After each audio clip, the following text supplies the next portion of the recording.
तो आज के इस वीडियो में मैं यू सीज़न 2 को एक्सप्लेन करने वाला हूँ, वो भी सारे एपिसोड्स को। सीज़न 2 में भी सीज़न 1 की तरह 10 एपिसोड्स हैं जो कि लगभग 50-50 मिनट्स के लंबे लंबे एपिसोड हैं। तो अगर आपने सीज़न 1 नहीं देखा, पहले सीज़न 1 के एक्सप्लेनेशन को देख ले, जो कि आपको डिस्क्रिप्शन में लिंक मिल जाएगा। अगर सीज़न 1 के एक्सप्लेनेशन को नहीं देखेंगे तो सीज़न 2 आपको समझ नहीं आएगा, क्योंकि उसी का कंटिन्यूएशन है। खैर, अगर आपको ये वीडियो पसंद आता है तो वीडियो को भी लाइक कर दे, चैनल को भी सब्सक्राइब कर दें।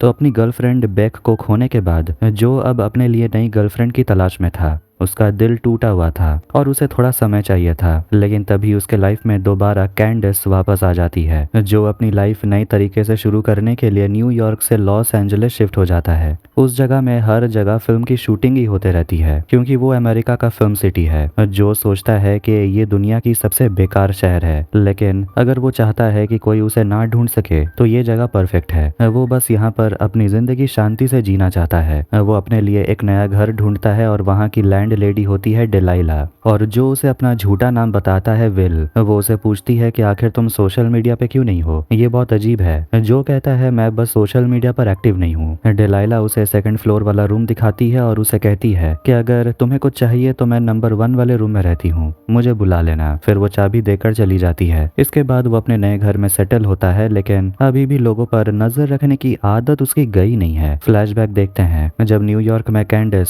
जो को ढूंढ ली थी। दोनों रेस्टोरेंट में मिलते हैं खाना खाने के लिए, और जो काफी टेंशन में था कि आखिर वो यहाँ क्यों आ गई है। कैंडिस कहती है मैं तो गायब ही रहना चाहती थी, लेकिन तभी मुझे एक बुक मिली जिसकी राइटर थी बेक। उस लड़की के साथ भी तुमने वही किया ना? जो पूछता है तुम करना क्या चाहती हो। कैंडिस कहती है मैं तुम्हें मारना चाहती हूँ, मजाक कर रही हूँ, मैं पुलिस के पास जाऊंगी और सब कुछ बता दूंगी। यहाँ प्रेजेंट में जो को एक लड़की मिलती है जो कि उसकी पड़ोसी है। उसका नाम है एली, और वो जो को परेशान करने लगती है। जो सोचता है कि ये तो बच्ची है, लेकिन बड़ी बनने की कोशिश कर रही है। एली उससे पूछती है तुम्हारी कोई गर्लफ्रेंड है? जो मन ही मन सोचता है इस लड़की को छोड़ दो, ये बच्ची है। फिर वो बताती है कि डिलाइला एक रिपोर्टर है, और यहाँ पता चलता है कि डिलाइला और एली एक दूसरे की बहन है। और वो जो से कह देती है कि मेरी बहन पर गंदी नजर मत डालना। जो कहता है कि तुम्हारी बहन तो बच्ची है। जो जाता है एक स्टोर में काम करने के लिए जिसका नाम है एनावरिन, और वो वहाँ के मैनेजर केल्विन को अपना सारा डॉक्यूमेंट दे देता है। ये देख करके कि जो बुक्स में काफी इंटरेस्टेड है, वो उसे बुक सेक्शन में ले जाता है काम करवाने, और बुक स्टोर को देखकर जो को काफी खुशी होती है। केल्विन उसे काम पे रख लेता है। तो वहीं दूसरे सेक्शन में देखता है एक लड़की को जो कि वहाँ पर फ्रूट्स खरीद रही थी, और फिर से जो का मन फिसलने लगता है। वो खुद को कंट्रोल करता है, लेकिन वो उसके पीछे चला ही जाता है, और पीछ के बहाने उनकी बातें शुरू हो जाती है। वो उसे पूछती है क्या तुम मेरा पीछा तो नहीं कर रहे थे? जो कहता है पहले कर रहा था, मगर मैं चला जाता हूँ। वो लड़की कहती है कोई बात नहीं। वो उसका एप्रोन देखकर पूछती है क्या तुम यहाँ पर काम करते हो? वो कहता है हाँ, मैं यहाँ बुक स्टोर में काम करता हूँ। तो वो कहती है मैं यहाँ किचन मैनेज करती हूँ, मैं यहाँ डिनर के लिए शॉपिंग करने आई थी। वो अपना नाम बताती है लव।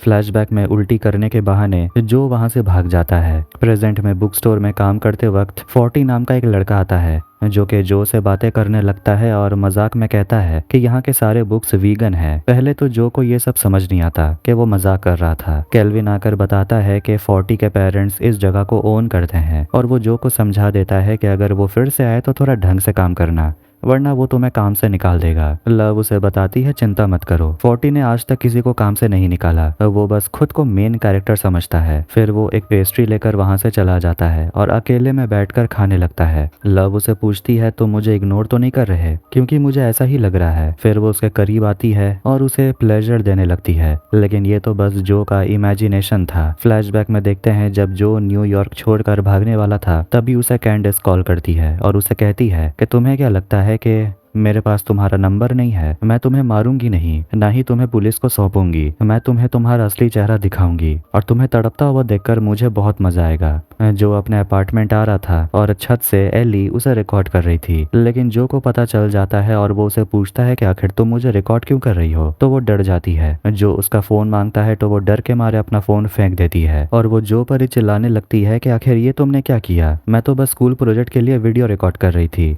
उसी दिन जो जाता है अपना ड्राइविंग लाइसेंस लाने के लिए, लेकिन इत्तेफाक से वहां पर लव भी होती है जो कि एक औरत की मदद कर रही थी।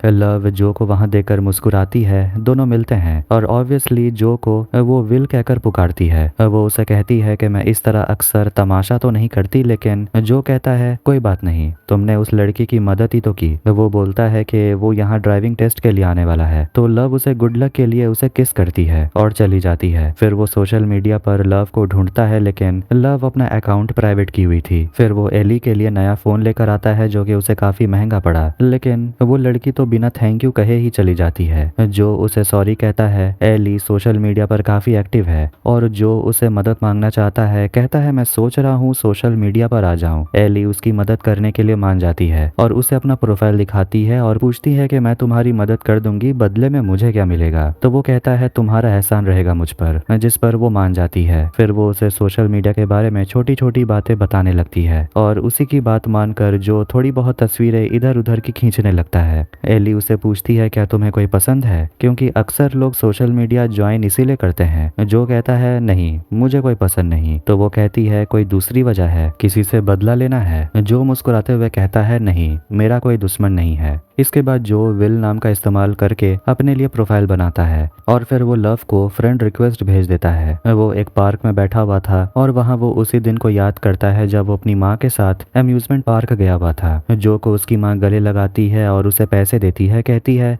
अपने लिए आइसक्रीम लेकर आओ और हम लोग हमारे फेवरेट स्पॉट पर मिलेंगे। जो पार्क में ही सो गया था जिससे कि उसके पूरे चेहरे पर सन बर्न हो गया था। फिर देखता है कि लव उसके फ्रेंड रिक्वेस्ट को एक्सेप्ट कर ली थी और उसके प्रोफाइल में सिर्फ खाने की ही तस्वीर होती है। शाम के समय लव उससे मिलने के लिए उसके घर पहुंच जाती है। कहती है कि एल्विन ने बताया कि तुम्हें सन बर्न हुआ था, मैं तो यहीं सामने ही रहती हूँ। फिर वो उसके जले पर एप्पल साइडर विनेगर लगाती है और उसे पूछती है क्या तुम सच में यहाँ बैठकर सिर्फ ये नूडल्स खाओगे, तुम्हें मेरे साथ चलना चाहिए, मैं तुम्हें बदल के रख दूंगी, ये तुम्हारा न्यूयॉर्क नहीं है। फिर वहां से दोनों जाते हैं टाकोस खाने के लिए और दोनों ऐसी जगह बैठकर खाना खाते हैं जहां से पूरा शहर दिखता है। ये काफी रोमांटिक था। फिर वो उसे लेकर किचन में आती है और उसके लिए खाना बनाती है और वो अपने बारे में बताती है कि वो कुकिंग स्कूल गई थी और उसे लोगों के लिए खाना बनाना बहुत पसंद है। जो जब उसके खाने का एक बाइट लेता है तो वो एकदम खो सा जाता है, कहता है ये परफेक्ट बाइट है। लव बताती है कि आज जो ने जो कुछ भी खाया उसी को देखकर उसने ये डिश बनाया है। फिर वो बताती है कि 3 साल पहले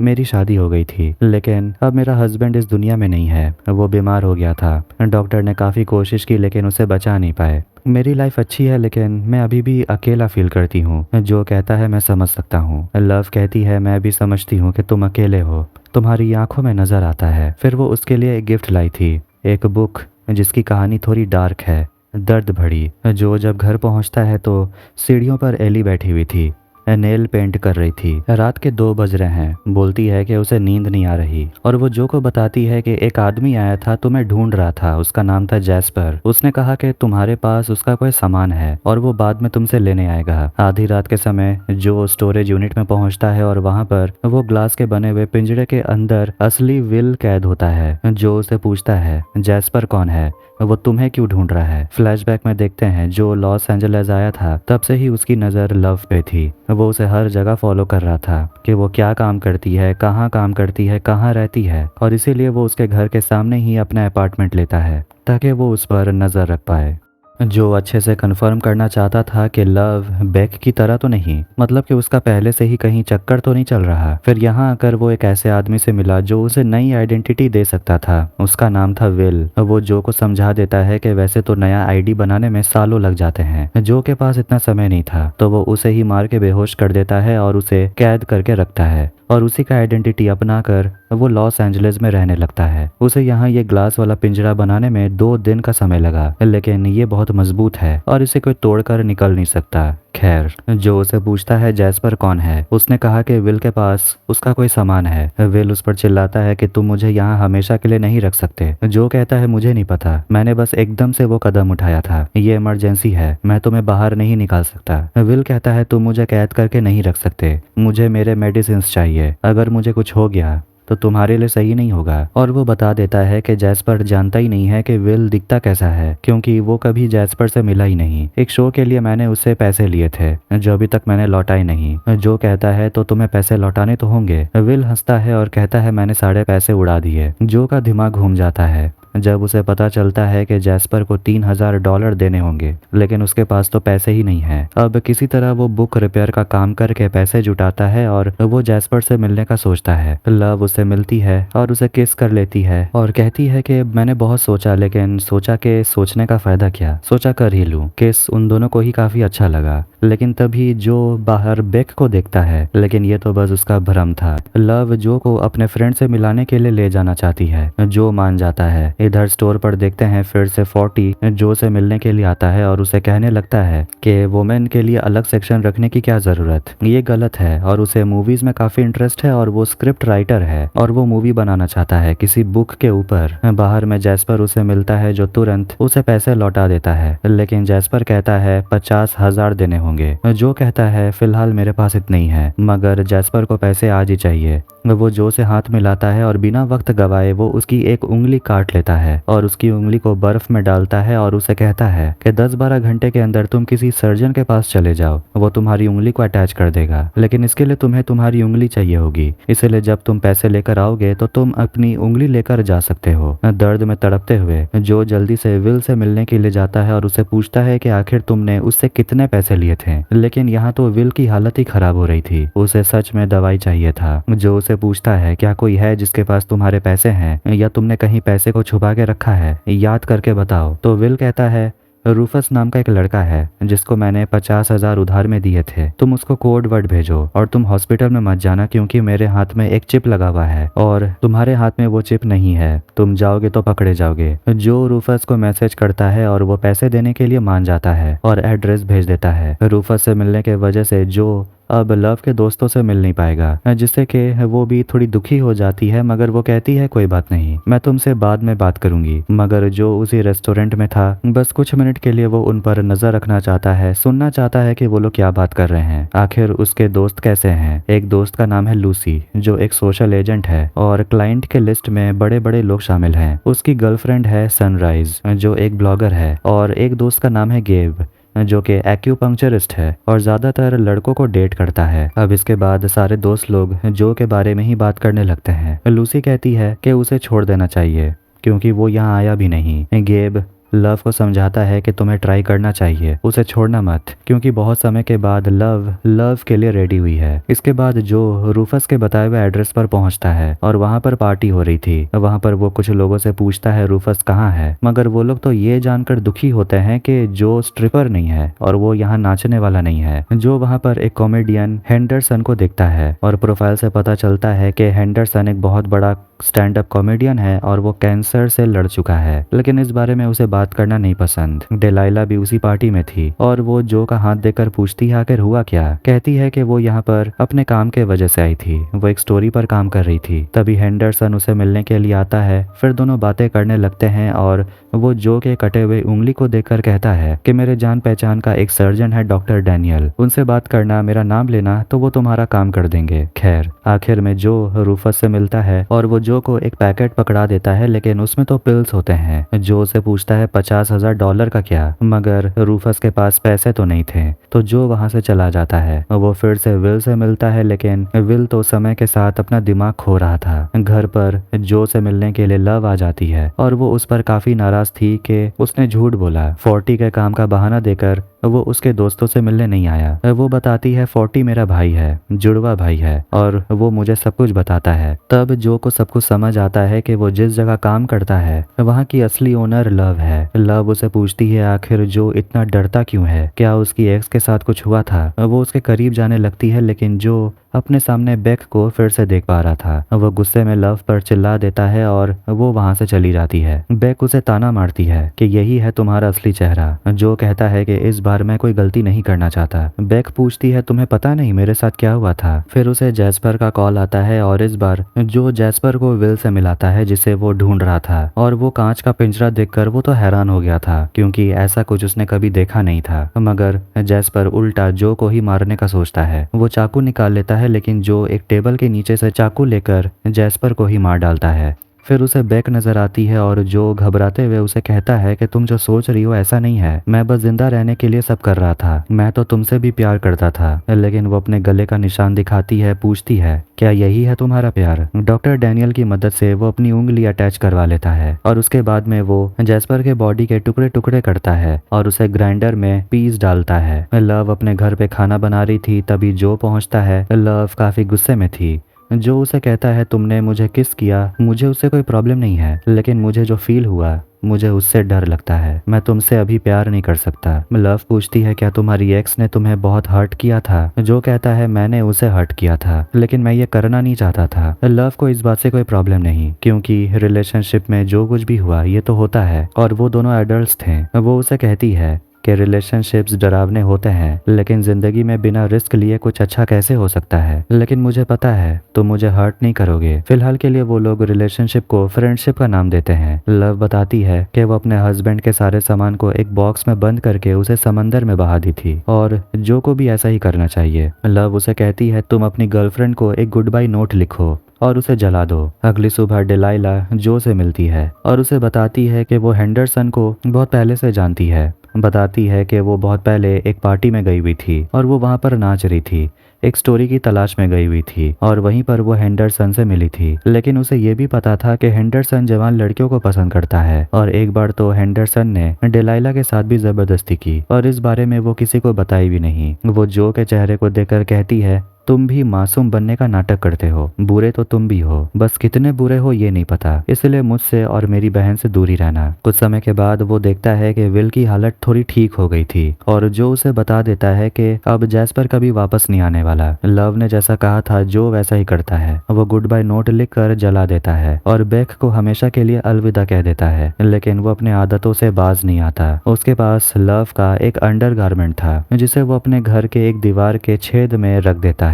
जो के लिए लव के साथ फ्रेंड रहना बहुत ज्यादा मुश्किल था, क्योंकि लड़का और लड़की कभी दोस्त नहीं रह सकते। फ्रेंड्स होने के बावजूद लव उसे अजीब अजीब मैसेजेस करते रहती है, जिससे कि दोनों का दोस्त रहना मुश्किल हो जाएगा। जो इस बारे में विल को सब कुछ बताते रहता है और वो जब वहाँ से जा रहा था तो विल उसे कहता है मुझसे बात करते रहो, ऐसे मुझे अकेला मत छोड़ो, मेरे आइडेंटिटी की वजह से ही तो तुम इस शहर में जी रहे हो। लव की उसकी दोनों दोस्त बताती है कि वो दोनों शादी करने वाले हैं और लव उनसे कहती है कि तुम्हारे शादी में केक में बनाऊंगी। फिर वो दोनों लव को कहने लगती है कि विल तुम्हें पसंद नहीं करता, उसे छोड़ दो, क्योंकि जब भी तुम नाराज होती हो तुम बेक करती हो, बम्बल डाउनलोड कर लेना चाहिए तुम्हें। लव कहती है नहीं, वो ऐसा कभी नहीं करेगी। वो जो के लिए मफिन्स बनाते रहती है। अब इस वजह से जो भी लव को भूल नहीं पाता। तभी वहाँ 40 आ जाता है और वो जो के काम की तारीफ करता है, कहता है कि तुम्हारे आने के बाद बुक्स की सेल काफी बढ़ गई है। वो जो को बताने लगता है वो अपने एक नए मूवी प्रोजेक्ट में काम कर रहा है जिसे वो लिख भी रहा है और वो अपना आइडिया बताने लगता है और वो जो से कहता है आज रात उसके साथ टैलेंट हंट पे चलने के लिए। जो का मन तो नहीं था, लेकिन लव के करीब जाना है तो उसके भाई को भी पटाना जरूरी है, इसलिए वो मान जाता है। वो सोशल मीडिया पे देखता है 40 एक शॉर्ट फिल्म बनाकर कामयाब हुआ था, लेकिन अचानक से वो जैसे खत्म सा हो गया, उसके पास अब कोई आइडिया ही नहीं है। खैर इधर शाम को वो दोनों टैलेंट हंट पे जाते हैं और वहीं पर हेंडरसन भी आता है स्टैंड अप कॉमेडी करने। 40 कहने लगता है कि मेरे फिल्म में एक रोल है और मैंने उसे स्पेशली हेंडरसन के लिए लिखा है, लेकिन उसे देखकर जो को तो डिलाइला की बातें याद आ जाती है। शो खत्म होने के बाद 40 हेंडरसन से मिलने जाता है, लेकिन बाउंसर उसे रोक देता है। एक छोटी लड़की अंदर चली जाती है और जो देखता है वो लड़की कोई और नहीं बल्कि एली है, जिससे वो टेंशन में आने लगता है कि आखिर ये लड़की हेंडरसन के साथ क्या कर रही है। और वो एली से जाकर मिलता है। एली उसे पूछती है तुम मेरा पीछा कर रहे थे क्या। जो कहता है नहीं, मैं तो यहाँ शो देखने के लिए आया था। और वो उसे कहता है तुम ऐसे इंसान के साथ घूम रही हो, तुम्हें पता है ना कि उसने तुम्हारी बहन के साथ क्या किया था। एली कहती है मुझे सब कुछ पता है और मैं यहाँ इंटर्नशिप करने के लिए आई थी और तुम मेरी बहन को कुछ मत बोलना, वैसे भी डिलाइला का यही काम है, वो हर लड़के को गाली ही देती है। फिर वो विल से मिलने के लिए जाता है और उसके लिए डिनर लेके गया था। फिर दोनों लव के बारे में बातें करने लगते हैं। विल उसे कहता है कि तुम अभी भी खुद को रोक रहे हो क्योंकि तुम किसी भूत से प्यार करते हो जो इस दुनिया में है भी नहीं। विल अपने बारे में बताने लगता है कि वो जीजी नाम के लड़की से प्यार करता था, दोनों का एंगेजमेंट हो गया और उसने $50,000 उसी को दिए थे, मगर वो उसे कभी मिला नहीं। दोनों ऑनलाइन मिले थे। ये सुनकर जो उसे कहता है तुम तो मुझे रिलेशनशिप एडवाइस अब देना ही मत। अगली सुबह जब वो काम पे जाता है तो वो उम्मीद कर रहा था कि उसके लॉकर में मफिन्स रखा होगा, लेकिन आज कोई मफिन्स नहीं था। लव पूछती है क्या तुम कुछ एक्सपेक्ट कर रहे थे। दोनों के बीच थोड़ा सिचुएशन ऑकवर्ड हो जाता है और दोनों को बात करते हुए 40 देख रहा था। वो जो से मिलने जाता है उसे पूछता है कि आखिर तुम मेरी बहन के पीछे क्यों पड़े हो, उसे हर्ट मत करना। जो कहता है प्रॉब्लम तुम्हारी बहन में नहीं मुझ में है, मैं किसी चीज से खुद को उबारने की कोशिश कर रहा हूँ। ये सुनकर 40 उससे सपोर्ट करता है, कहता है मैं भी उसी प्रोसेस में हूँ। आगे बताता है कि उसे एक आइडिया आया है एक साइकोलॉजिकल थ्रिलर मूवी बनाने का। फिर दोनों लव को देखते हैं जो काफी परेशान लग रही थी। 40 कहता है पता नहीं 2-4 दिन से उसका मूड ही ऑफ है, बस दिन भर बेक करते रहती है। वो घर जाता है तो वो दोनों बहनों को देखता है झगड़ते हुए। डिलाइला को पता चल गया एली एंडरसन से मिलने जा रही है। एली चिल्लाने लगती है कि तुमने ही विल को मेरे पीछे भेजा था मुझ पर नजर रखने के लिए, तुम अंदर से इतनी डैमेज हो गई हो कि तुम किसी को पसंद करती ही नहीं। डिलाइला जो से मिलती है और उसे पूछती है कि आखिर तुम मेरी बहन के पीछे क्यों गए थे। जो कहता है मैं तो बस तुम्हारी बहन को हेंडरसन के साथ देख लिया, मैं तो वहाँ शो देखने गया था, तुम्हारी बहन तो वहाँ इंटर्नशिप करने के लिए गई थी तो मैं उसे कहता भी क्या। देखते हैं कि जो ने जो एली को फोन दिया था उसमें उसने एक स्पाईवेयर लगा दिया था और उसी सॉफ्टवेयर के मदद से वो एली पर नजर रखता है, बस उसे प्रोटेक्ट करने के लिए।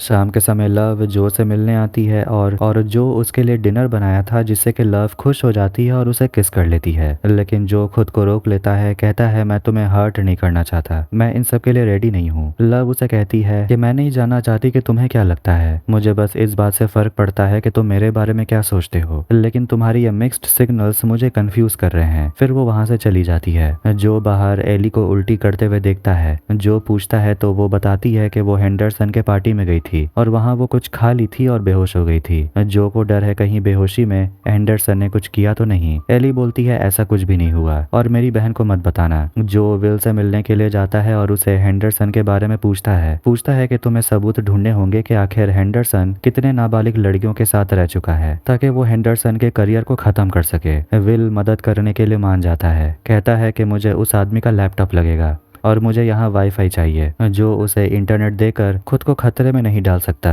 लेकिन अपना काम निकालना है तो उसके पास कोई और ऑप्शन भी तो नहीं था। 40 अपनी बहन को बताता है कि वो विल के साथ अपने स्टोरी पर काम कर रहा है, जिससे कि लव थोड़ी सी फ्रस्ट्रेट होने लगती है और वो उससे पूछता है कि आखिर तुम इतनी चिढ़ क्यों रही हो, तुम दोनों के बीच कुछ है क्या, मुझे बता सकती हो। लव उसे डांटती है, कहती है कि तुम विल से दूर ही रहो, तुम खुद अकेले क्यों नहीं काम करते। जो ऑनलाइन देखता है हेंडरसन का घर जो कि $3.5 मिलियन का है, उस घर के अंदर घुसना काफी मुश्किल है। उस घर के अंदर तभी घुसा जा सकता है जब किसी को पार्टी में इन्विटेशन मिला हो। फिर वो हेंडरसन के दोस्तों को ऑनलाइन देखता है और उसे एक लड़का मिलता है फ्रेडी, और उसी से बात करके उसे हेंडरसन के गेट का कोड पता चल जाता है। फिर जब वो हेंडरसन के घर जाता है तो उसे वहाँ 40 मिल जाता है। दोनों पार्टी में जाते हैं और जो यहाँ पर आया था हेंडरसन का लैपटॉप लेने के लिए। 40 हेंडरसन के मैनेजर से मिलता है, उसे कहने लगता है कि मैंने हेंडरसन के लिए बहुत ही कमाल का स्क्रिप्ट लिखा है, लेकिन जैसे मैनेजर को कोई इंटरेस्ट ही नहीं था। जो कमरे में जाता है और उसे लैपटॉप मिल जाता है। जब वो जाने वाला था तो वो देखता है 40 बाहर सबके सामने तमाशा कर रहा था, मगर 40 अंदर से बहुत दुखी था कि वो अपने लाइफ में कुछ नहीं कर पा रहा। तभी हेंडरसन वहाँ आता है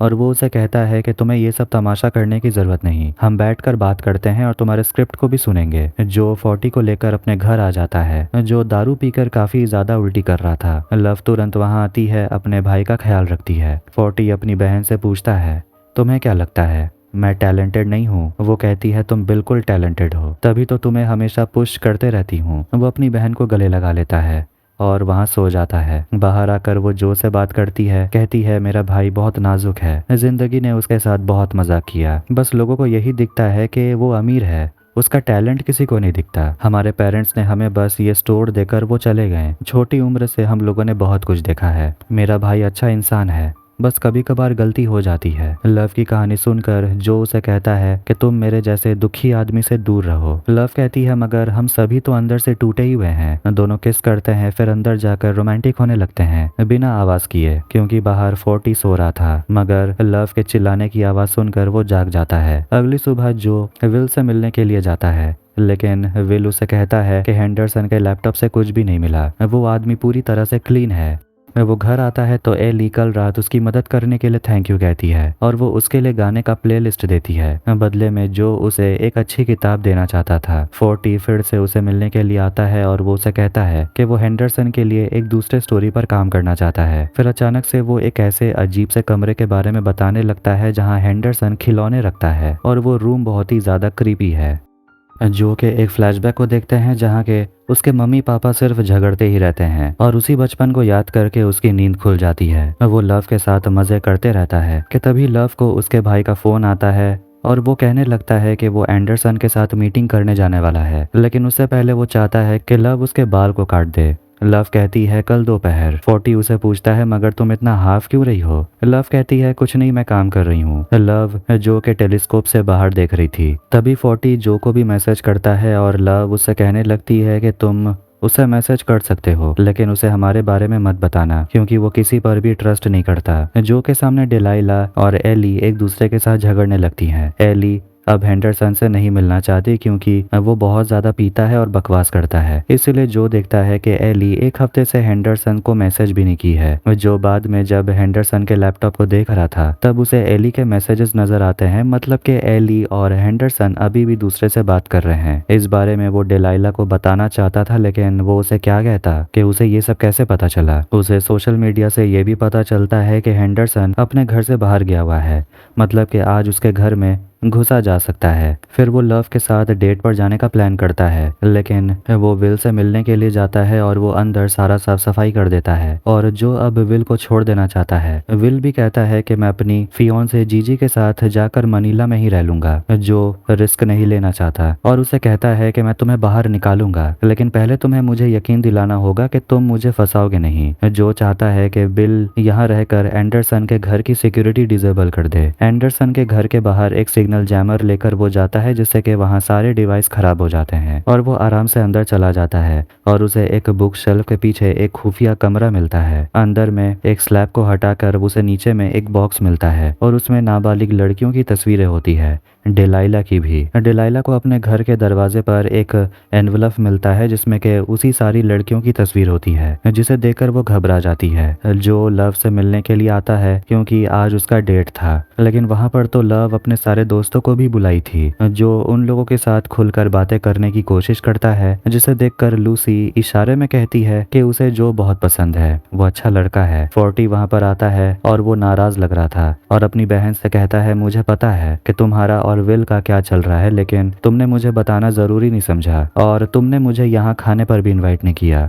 वो नाराज होकर चला जाता है। लव पूरी रात टेंशन में थी कि पता नहीं आखिर गुस्से में उसका भाई कहाँ होगा। जो लव का मूड ठीक करने के लिए कहता है कि हमें भी उसे हर संडे ब्रंच में शामिल करना होगा और कभी कभार हम लोग बीच पर भी घूमने जाएंगे। इस पर वो स्माइल करती है। डिलाइला एक लड़के के साथ मजे कर रही थी जो कि एक पुलिस ऑफिसर है और वो उसके साथ थोड़ा सा पर्सनल सवाल पूछने लगता है तो डिलाइला उसे कहती है कि हम कब एक दूसरे से ये सब पूछने लगे। डिलाइला उसे कहती है कि वो परेशान है क्योंकि कोई है जिसने उसे फोटोज भेजी हैं और वो जानती है कि ये फोटोज किसी बहुत बड़े सेलिब्रिटी ने खींची है और उन फोटोज में सारी नाबालिग लड़की हैं और इसके दम पे वो सेलिब्रिटी को एक्सपोज करना चाहती है। फ्लैशबैक में जो की माँ एक आदमी से बात कर रही थी, फिर वो जो को वहीं छोड़कर उस आदमी के साथ चली जाती है। अगली सुबह जो उठता है और वो देखता है कि लव 40 के बाल काट रही थी और 40 कल चिल्लाने को लेकर जो से माफी मांगता है। फिर वो कहता है कि वो लव के साथ शॉपिंग के लिए जाना चाहता है मगर जो नहीं जा सकता।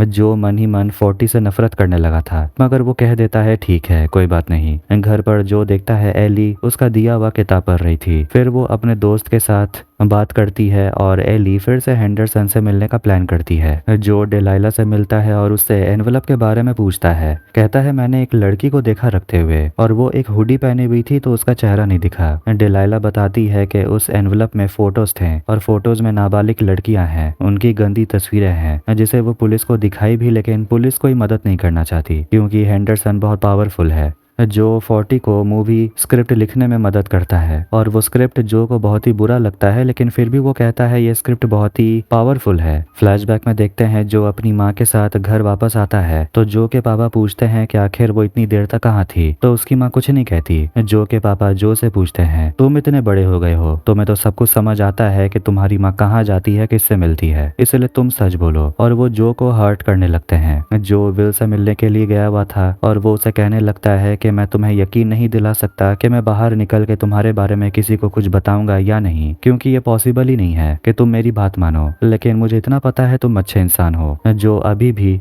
उसे छोड़ने वाला नहीं था और वहां से चला जाता है। वो आज रात एली के पीछे जाने वाला था, लेकिन तभी उसे लव कॉल करती है और उसे डांटती है कि तुमने मेरे भाई को कहा कि उसकी स्क्रिप्ट इतनी अच्छी है जिसके वजह से वो फिल्म फेस्टिवल में चला गया है, लेकिन मुझे ऐसा क्यों लगता है कि तुम उससे जानबूझकर छुटकारा पाना चाहते थे। इधर एली हेंडरसन के घर पहुंचती है, लेकिन वो उसे कहता है कि आज यहाँ कोई पार्टी नहीं है और कोई स्क्रीनिंग भी नहीं होने वाली, तुम घर चली जाओ। मगर एली कहती है कि मैं इतनी दूर से आई हूँ, कुछ देर रुक सकती हूँ, तुम मेरा काम भी देख लो। हेंडरसन मान जाता है और वो उसके बनाए हुए वीडियो को देखता है और काफी तारीफ करता है। फिर वो अपने लिए ड्रिंक लाने और एली के लिए जूस लाने चला जाता है, लेकिन वो एली के ग्लास में एक ड्रग्स मिला देता है। जो ये सब कुछ देख रहा था और वो जानबूझकर एक सामान तोड़ देता है। हेंडरसन चला जाता है सफाई करने और यह मौका देखकर जो ड्रग्स हेंडरसन के ग्लास में भी डाल देता है, जिससे कि हेंडरसन भी बेहोश हो जाता है ताकि वो एली का फायदा न उठा पाए। हेंडरसन होश में आता है तो जो उसे टॉर्चर कर रहा था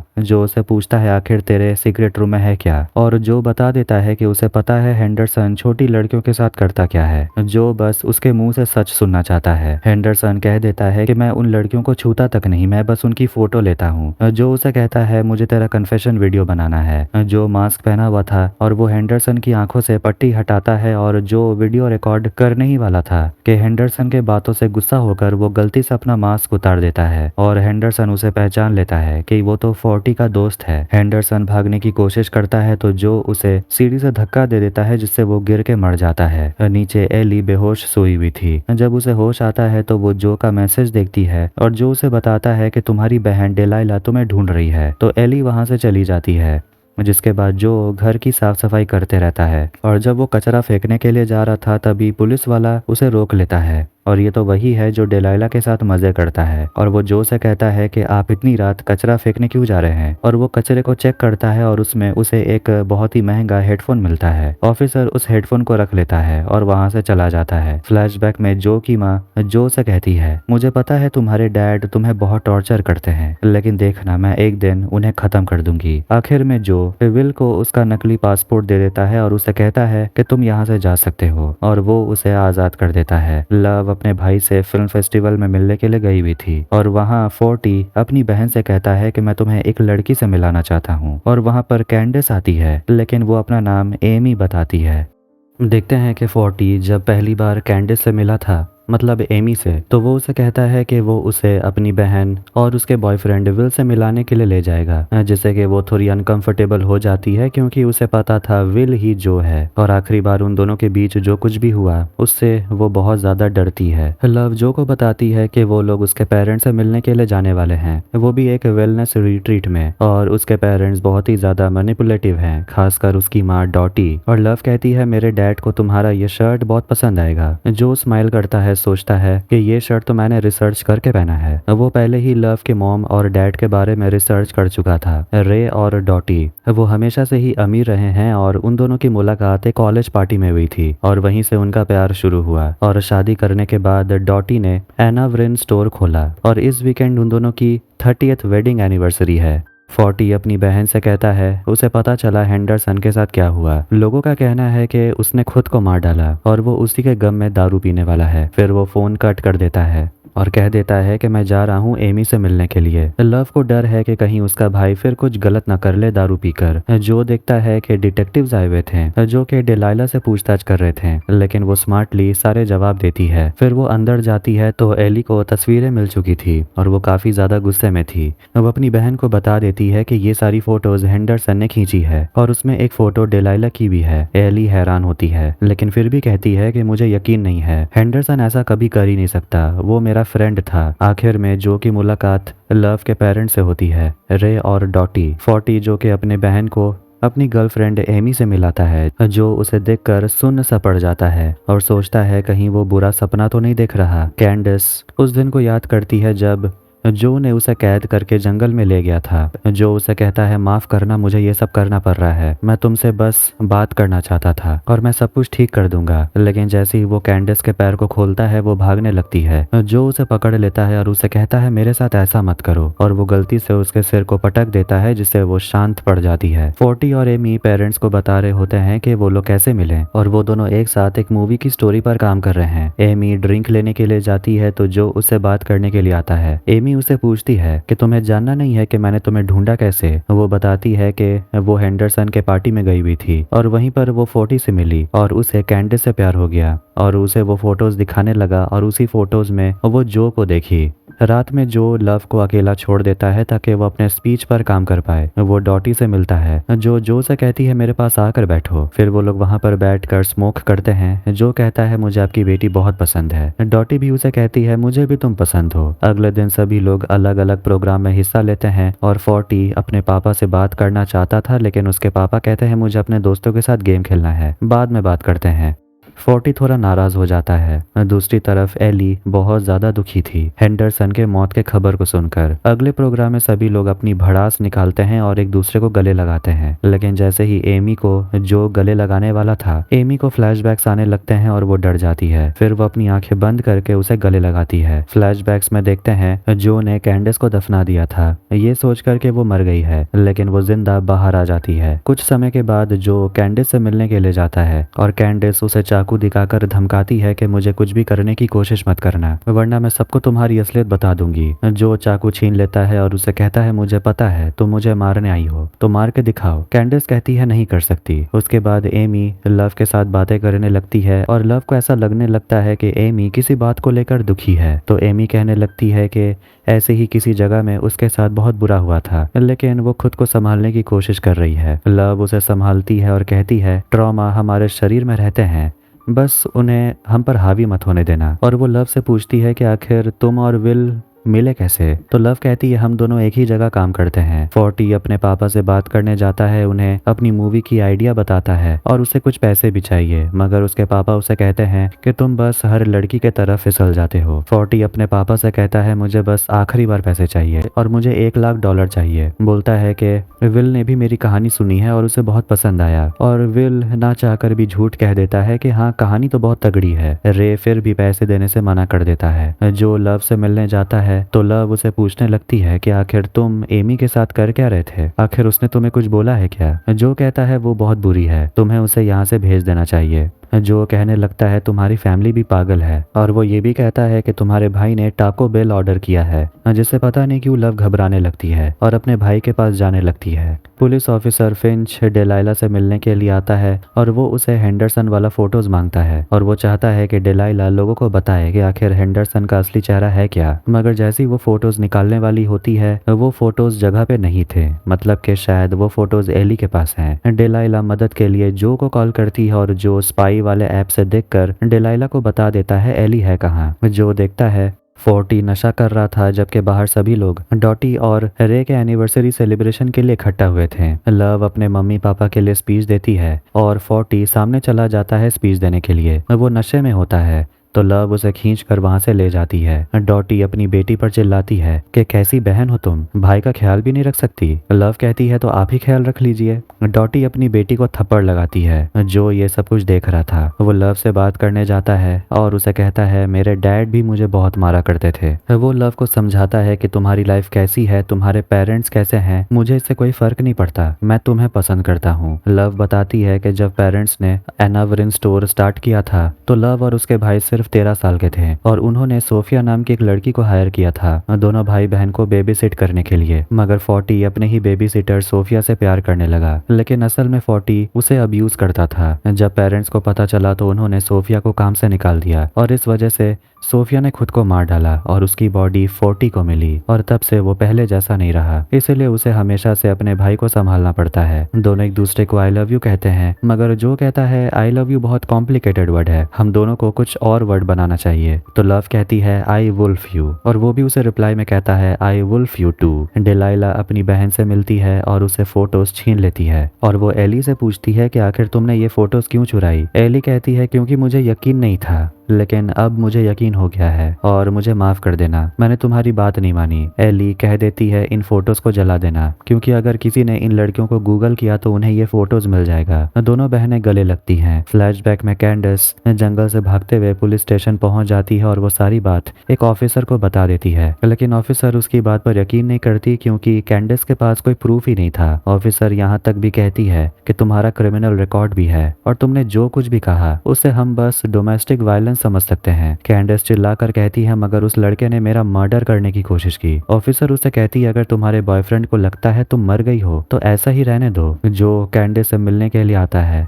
और वो उसे कहने लगता है कि मैंने तुम्हें मारने की कोशिश नहीं की थी, मेरा वो इरादा नहीं था। वो हंसती है और कहती है कि मैं तुमसे लड़ूंगी और मैं यहाँ से कहीं नहीं जाने वाली। अब इसके बाद सभी लोग अपने घर आ जाते हैं और जो को विल का कार्ड मिलता है जो लिखता है कि वो जीजी के साथ मनीला में बहुत एंजॉय कर रहा है। डिलाइला देखती है कि वो फोटोज जल नहीं रहे थे, इसीलिए वो लोग फोटोज को कट करके फ्लश कर देते हैं। 40 खुशखबरी देता है कि उसे एक नया स्पॉन्सर मिल गया है अपनी मूवी के लिए और वेलनेस रिट्रीट में उसने जो कुछ भी किया उसके लिए वो माफी मांगना चाहता है, मगर लव कहती है ऐसा करने की जरूरत नहीं, तुम बस ठीक हो यही बहुत बड़ी बात है। देखते हैं कि एमी ने 40 को एक बुक दिया था उसकी मूवी की इंस्पिरेशन के लिए और ये किताब कोई और नहीं बेक वाली बुक है, जिसे देखकर जो हैरान था कि आखिर कैंडस ये सब क्यों कर रही है। 40 को न्यूज मिलती है कि हेंडरसन का मर्डर हुआ था। एमी अंदर अंदर खुश हो जाती है कि अब जो का सच बाहर आके रहेगा।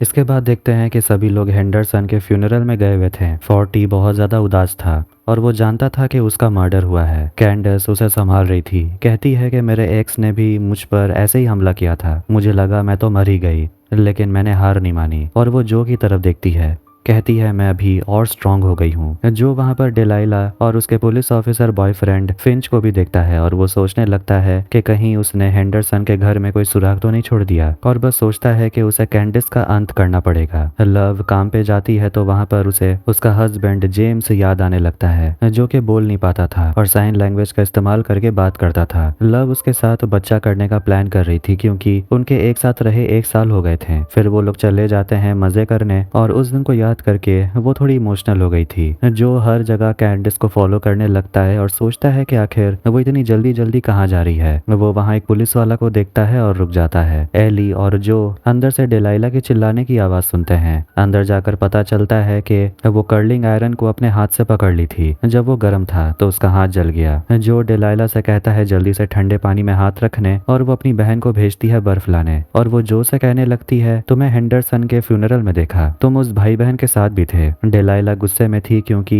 हेंडरसन मर गया और वो लोगों की नजरों में हीरो बन गया है और कहती है कि वो किसी को नहीं छोड़ेगी, एजेंट को भी नहीं, और सच को सामने ला के रहेगी। एली अपनी बहन को शांत करती है, कहती है बैठकर मूवी देखते हैं, लेकिन डिलाइला अंदर चली जाती है। एली उदास थी तो जो उसके साथ फिल्म देखने के लिए मान जाता है। अगले दिन 40 जो को बताता है कि वो उसे अपने फिल्म का प्रोड्यूसर बना रहा है और वो उसे कॉन्ट्रैक्ट पर साइन करने को बोलता है। जो को इंटरेस्ट तो नहीं था मगर वो साइन कर देता है। वहाँ एमी का भी नाम लिखा हुआ था लेकिन वहाँ उसका एड्रेस नहीं लिखा था। 40 बोलता है मुझे पता है वो किस गली में रहती है लेकिन उसका घर का नंबर मुझे नहीं पता। जो ऑनलाइन पता कर लेता है कैंडिस कहाँ रहती है, जो कि उसके घर के सामने ही था। वहाँ पर एक पुलिस वाला पहुंच जाता है और जो छिप जाता है। शाम को उसे लव से मिलना था मगर वो लेट हो गया था तो लव काफी गुस्से में थी। जो उसे डिटेक्टिव के बारे में पूछता है कि आखिर वो यहाँ वहाँ क्यों घूमते रहता है। लव उसे बताती है क्योंकि वो हमारा फैमिली डिटेक्टिव है और मैंने उसे हायर किया है एमी पर नजर रखने के लिए, क्योंकि उसे लगता है एमी पैसों के लिए 40 के साथ रिलेशनशिप में है। फिर वो याद करती है जब बच्चा करने को लेकर उसका हस्बैंड जेम्स उससे कह रहा था कि उसके पास तो पैसे भी नहीं है तो वो बच्चे को पालेंगे कैसे।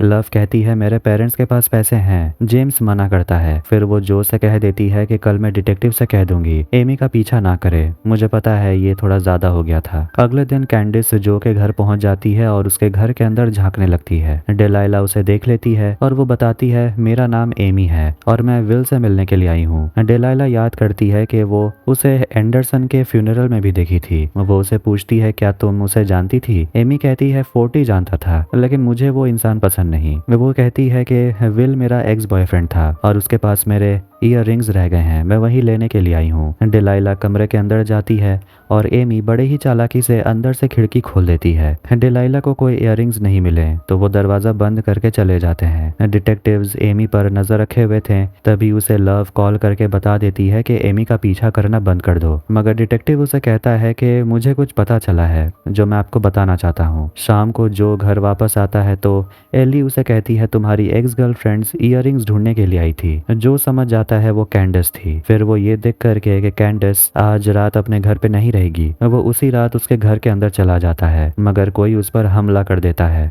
जब उसे होश आता है तो वो बंधा हुआ था। कैंडिस आधी रात में खिड़की खोल के जो के घर में घुस जाती है लेकिन अंदर में लव बैठी हुई थी जिसे के कैंडिस के बारे में डिटेक्टिव से सब कुछ पता चल चुका है कि उसका असली नाम एमी नहीं है। पिछले साल वो ज्यादातर समय मेंटल हॉस्पिटल में गुजारी है। उसका नाम परिवार है ना कोई घर है, वो जरूर यहाँ कोई मकसद से आई है। लव पूछती है कि मुझे ये समझ नहीं आ रहा कि विल से तुम्हें क्या चाहिए। कैंडिस कहती है उसका नाम जो है, वो मेरा एक्स बॉयफ्रेंड है, उसी ने मुझ पर हमला किया था, मैं मरते मरते बची और मेरे बाद वो एक लड़की को मार चुका है, इसलिए मुझे तुम्हारी फिक्र है। जो जिस घर में घुस गया था एक औरत उसे बहुत टॉर्चर करती है, पूछती है दरवाजा खुला हुआ है तो क्या तुम अंदर घुस जाओगे? और कैंडिस कौन है? जो झूठ कहता है कि वो यहाँ उसके साथ मजे करने के लिए आया था। तब जाकर वो लड़की बताती है कैंडिस यहीं पर एक रूम रेंट में ली है लेकिन वो ज्यादातर समय यहाँ रहती नहीं है। फिर वो जो को खोल देती है और उसे जाने को बोलती है। वो घर वापस आता है तो लव उसके लिए केक बनाई थी लेकिन उसमें नमक बहुत ज्यादा था। फिर वो उसे कागज दिखाती है जो कि कैंडिस ने उसे दिया था। उसमें कैंडिस और जो की तस्वीरें हैं जिसे देखकर वो उसे सच बताता है कि उसका नाम जो है। फिर वो बोलने लगता है कि कैंडिस ने तुमसे जो कुछ भी कहा वो सब कुछ झूठ है, मैंने उसे मारने की कोशिश नहीं की। लव कहती है तुम्हारा चेहरे का रंग उड़ गया है, मतलब उस लड़की के बात में कुछ तो सच्चाई होगी, सच बता भी दो क्योंकि मेरे पास और भी कई रास्ते हैं सच जानने के। जो उसे बताने लगता है कैंडिस के वजह से मैंने न्यूयॉर्क छोड़ा, उसके वजह से मेरे दोस्त मुझे छोड़ के चले गए, मेरी नौकरी चली गई, वो एक नंबर की पागल है।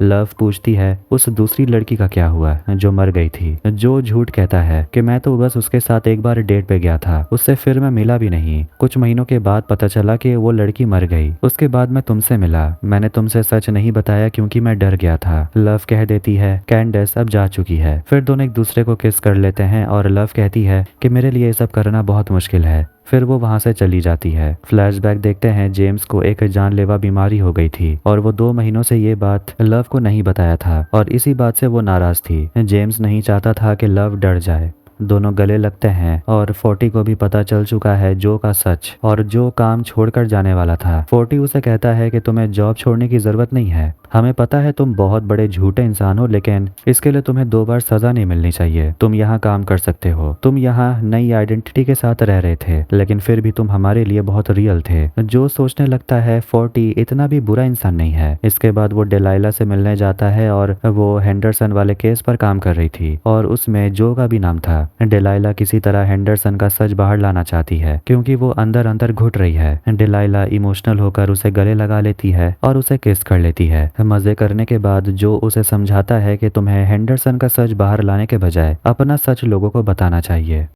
एक सुबह जो लव के घर में किसी को घुसते हुए देखता है। जो घबराने लगता है और वो तुरंत लव को कॉल करता है। उसके बाद वो तुरंत लव के घर पहुंच जाता है उस घुसपैठिए को रोकने के लिए, लेकिन जब वो अंदर देखता है तो लव उसके साथ इंटीमेट हो रही थी। 40 जो को बताता है कि इस लड़के का नाम माइलो है जो काफी घटिया आदमी है और वो जेम्स का बेस्ट फ्रेंड हुआ करता था। जब जेम्स की मौत हुई तो माइलो हमेशा लव के साथ ही रहता था, जैसे कि वो उसका शिकार कर रहा था। ऐसे समय में जब लव बहुत ज्यादा दुखी थी और अभी भी वो वही कर रहा है। 40 जो उसे कहता है कि लव अभी भी तुम्हें लेकर बहुत अपसेट है। जो कहता है देखकर ऐसा तो नहीं लगता कि वो मुझे मिस कर रही है। जो सोशल मीडिया पर देखता है कि माइलो आलीशान जिंदगी जीता है, अपने पापा के पैसों पर उड़ता है। देखा जाए तो माइलो की परफेक्ट जिंदगी है, जैसे कि कोई रोमांटिक नॉवल में होता है। 40 अपनी बहन से जाकर बात करता है, कहता है कि तुम जो को जलाने के लिए इस लड़के को यहाँ लेकर आई हो। लव कहती है मैं सच में माइलो को पसंद करने लगी हूँ। और वो अपने भाई से कहती है कि तुम जाकर अपने काम पर फोकस क्यों नहीं करते। 40 जो से आकर कहता है लव अपसेट है, क्योंकि जब उसका मूड ऑफ होता है तो वो मुझ पर चिल्लाती है। और वो जो को कहता है कि तुम्हें भी डेटिंग शुरू कर देनी चाहिए, लव को दिखाओगे कि तुम कितने खुश हो तो वो भी जलने लगेगी।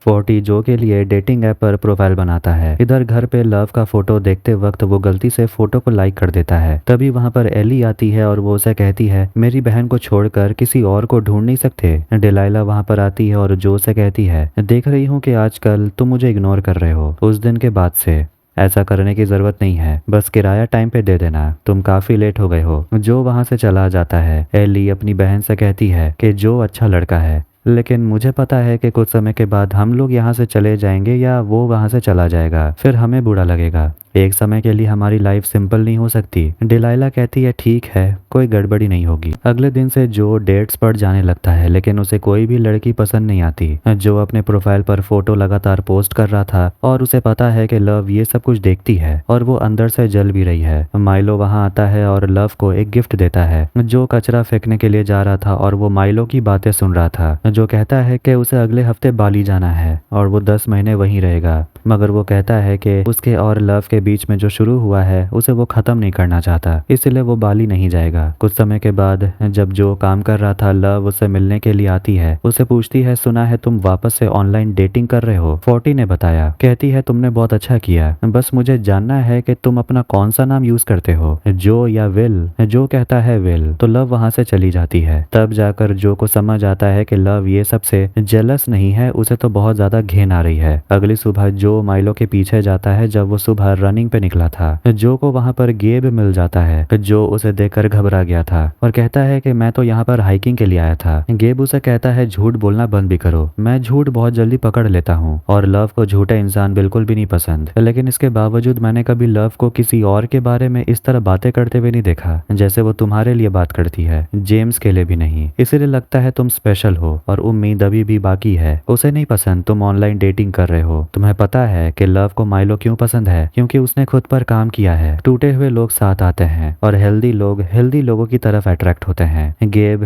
जो को हील करने के लिए ले जाता है और वो उसके शरीर पर छोटी छोटी सुई लगाता है और जो उसके सारे सवालों का जवाब देता है। कहता है कि मुझे डर है कि अगर मेरा सच बाहर आ गया तो लव मुझे छोड़ देगी। गेब कहता है लव को सच सबसे ज्यादा पसंद है, एक बार आजमा के तो देखो। फ्लैशबैक में देखते हैं जहाँ पर जो को उसकी माँ यहाँ से हमेशा लेकर जाने वाली थी, क्योंकि वो अपने हस्बैंड के साथ नहीं रह सकती। उसकी माँ उसे गले लगाती है, कहती है तुम पैकिंग करो, मैं 4 बजे तक आती हूँ। उस दिन को याद करके जो रोने लगता है। अपने सारे इमोशंस बाहर निकालने के बाद गेब उससे पूछता है कैसा फील हो रहा है तुम्हें? तो जो कहता है एकदम आजाद और कंप्लीट। गेब उसे कहता है कि 7 दिन तक तुम्हें इसका जूस पीते रहना है। 40 उसे ये जूस पीते हुए देख भी नहीं पा रहा था और कहता है हमें बेक के रोल के लिए कोई बड़ा स्टार चाहिए। फिर वहां पर एली आती है और वहां वो खुद को 40 से इंट्रोड्यूस करवाती है और वो कहती है कि वो उसके साथ काम करना चाहती है, राइटिंग असिस्टेंट बनके। और एली के नॉलेज को देखकर 40 मान जाता है। शाम के समय जो जब घर पर था तो डिलाइला उसे मिलने के लिए आती है और उसे बताती है कि जो की सलाह मानकर वो आर्टिकल लिखी थी और वो वैरायटी मैगजीन में पब्लिश होने वाली है,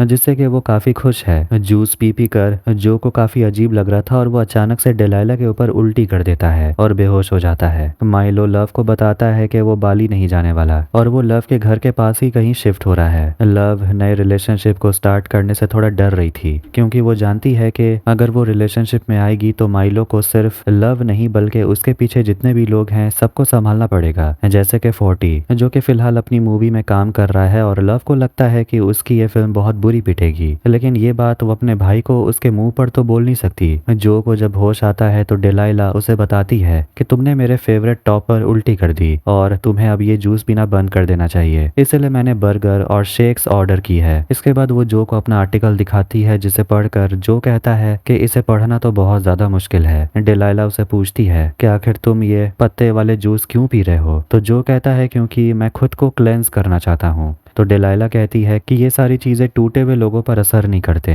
बस आगे बढ़ते रहो और बुरे चीजों को याद मत करो। जो खुद को कंट्रोल नहीं कर पा रहा था लेकिन खुद को वो कंट्रोल कर लेता है ताकि इस बार वो डेलाइला के साथ बहक ना जाए। दोनों बाहर टहलने के लिए जाते हैं तो डेलाइला कहने लगती है कि तुम जब यहाँ पर आए थे तो सिर्फ एक बैकपैक लेकर आए थे, सोशल मीडिया पर तुम तो थे ही नहीं, तो तुम्हारे बारे में कुछ पता लगाना बहुत मुश्किल था। ऐसा लग रहा था तुम यहाँ नई शुरुआत करने आए हो। वो उसे पूछती है कि मुझे देखकर तुम्हारा पहला इंप्रेशन क्या था? जो कहता है तुम मुझे अच्छी लगी। तो वो हंसती है और कहती है झूठ मत बोलो। जो कहता है मुझे नहीं पता था, पहली बार देखकर कि तुम्हारे कंधे पर कितनी जिम्मेदारियां हैं और सुना है कि टूटे हुए लोग साथ आ जाते हैं। इसके बाद वो लोग पब्लिक प्लेस पर ही शुरू हो जाते हैं, इसलिए पुलिस उन्हें अरेस्ट कर लेती है। दोनों लॉकअप में बंद होते हैं। फिर वहां पर फिंच आता है और डेलाइला उसे कहती है मदद करने के लिए, लेकिन वो कहता है कि तुम्हें लॉयर को बुलाना चाहिए, मैं हेल्प नहीं कर सकता। फोर्टी जो की मदद करने के लिए मान जाता है मगर वो कहता है कि मुझे तुम पर नाज है, तुमने तो कमाल ही कर दिया। कुछ समय के बाद दोनों को छोड़ दिया जाता है और वो ऑफिसर फिंच जो से कहता है कि आज देख लिया, बड़े लोगों के साथ तुम्हारी काफी जान पहचान है, और कहता है मैं तुम्हें पहचानता हूँ। डेलाइला कहती है कि हाँ ये मेरा पड़ोसी है और तुम्हारी मदद के लिए थैंक्स। अगली सुबह जो डेलाइला के टॉप को साफ करके उसे दे देता है और ऐसा लग रहा था जैसे वो जो से प्यार करने लगी थी, मगर वो उसे कह देती है कि मुझे भी बहुत मजा आया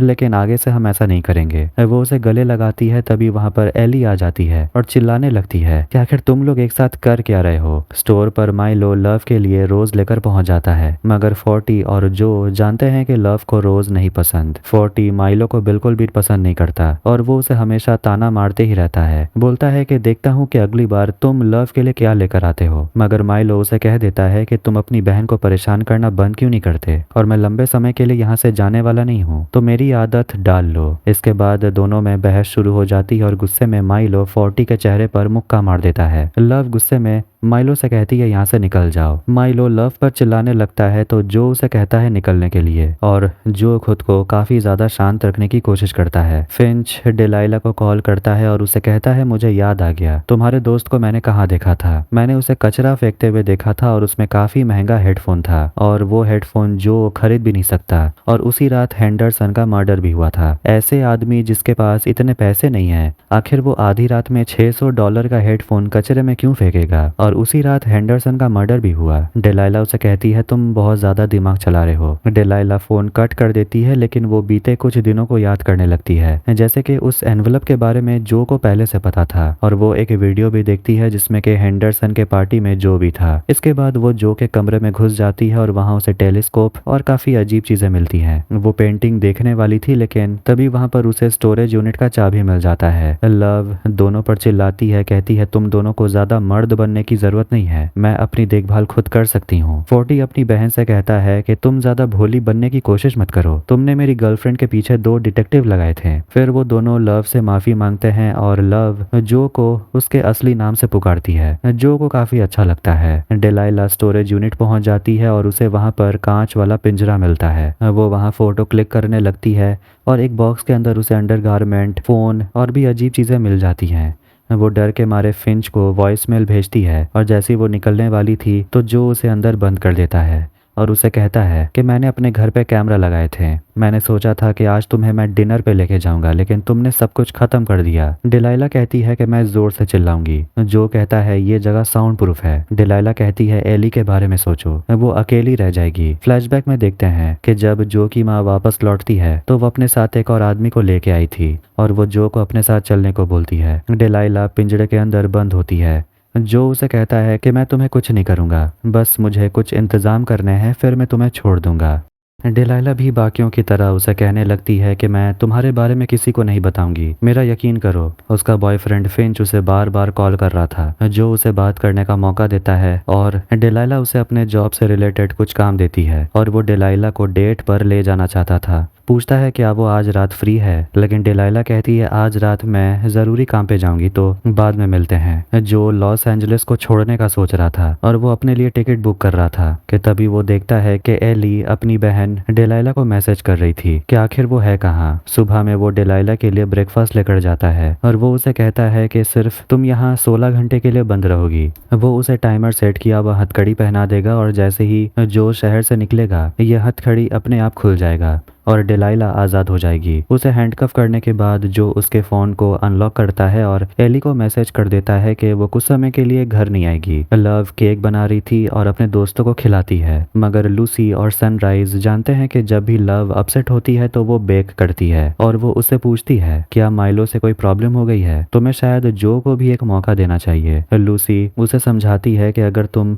जो को पसंद करती हो तो उसे मत जाने दो। जो बाहर से उनकी बातें सुन रहा था और वो लव के लिए एक लेटर छोड़कर चला जाता है। 40 जो से आकर बात करता है कि एक बहुत बड़ी एक्ट्रेस कैथरीन उसके स्क्रिप्ट को पसंद कर ली है और वो मेन रोल प्ले करना चाहती है और वो जो से मदद मांगता है स्क्रिप्ट को फाइनल रेडी करने के लिए। अब वो लोग स्क्रिप्ट पढ़ रहे होते हैं कि तभी वहां पर कुछ लोग आ जाते हैं और वो दोनों को पकड़ के ले जाते हैं। वो दोनों सोचने लगते हैं कि आखिर उनके साथ ऐसा क्यों हो रहा है। 40 तब जाकर बताता है कि वो किसी से पैसे उधार में लिया था मूवी बनाने के लिए, लेकिन वो पैसे चुका नहीं पाया। जो सोचने लगता है कि आखिर वो कहाँ फंस गया। जब उसकी आंखें खुलती है तो पता चलता है कि ये सब तो 40 का प्लान था। वो यहाँ होटल में आए हैं ताकि वो लोग आराम से यहाँ स्क्रिप्ट पर काम कर पाए। वो जो को बताता है कि अगर हम में से कोई भी यहाँ से जाने की कोशिश करेगा तो डिमित्री उसे गोली मार देगा। जो का पासपोर्ट भी डिमित्री के पास था, जिससे कि जो गुस्सा होने लगता है कि वो कहाँ फंस गया। 40 कहता है कि हमें बस अपना स्क्रिप्ट कंप्लीट करना है, फिर हम जा सकते हैं, इसलिए ज़्यादा टेंशन मत लो। फिर वहाँ पर एली भी आ जाती है